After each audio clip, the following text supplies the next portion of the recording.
Hi friends, இன்றைக்கி பார்த்தீங்கன்னா மலையிலே பார்த்தீங்கன்னா ஐஸ்கிரீம் வாங்கி சாப்பிட்டோம். பார்த்தீங்கன்னா எங்கள் ரிலேட்டிவ் ஒருத்தவங்களுடைய பூனையை வந்துட்டு என் தங்கச்சி வந்து எடுத்துகிட்டு வந்திருந்தா. அவ்வளோ பொசு பொசுன்னு சூப்பராக இருந்தது. எனக்கு ரொம்ப நாள் ஆசை இதை வளர்க்கணும் அப்படின்னு சொல்லிட்டு. ஆனால் இன்னும் கொஞ்சம் பயமாக தான் இருக்குது. இன்றைக்கி எனக்கு வந்து அப்படி லைட்டாக கீறி விட்டுருச்சு.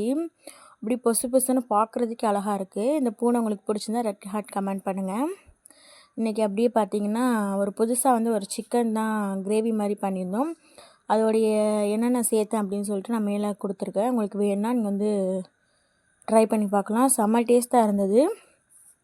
ஆனால் இது வந்து சப்பாத்தி, தோசை அந்த மாதிரி வச்சு சாப்பிட்றதுக்கு இது நல்லாயிருக்கும். ஓகே, ஃபஸ்ட் டைம் அப்படின்னு சொல்கிறதுனால நாங்கள் வந்து தேங்காய் சோறுக்கு தான் ட்ரை பண்ணி பார்த்துருந்தோம். இது நல்லா வந்து ஆனியன் இந்த அளவுக்கு நல்லா வந்துட்டு பொரித்து எடுத்துகிட்டு அதுக்கு மேலே போட்டு அப்படியே வந்து அந்த எண்ணெயோடய பார்த்திங்கன்னா அப்படியே போட்டு க்ளோஸ் பண்ணிட வேண்டியதுதான். சூப்பராக ரெடி ஆகிடுச்சு. டேஸ்ட்டும் பக்காவாக இருந்தது. அப்படி வந்து கத்திரிக்காய் புளிக்குழம்பு வச்சுட்டு தேங்காய் சோறும் ரெடி பண்ணிட்டோம். ரொம்ப நாள் கழித்து தான் தேங்காய் சோறு வந்து செஞ்சுருந்தோம்.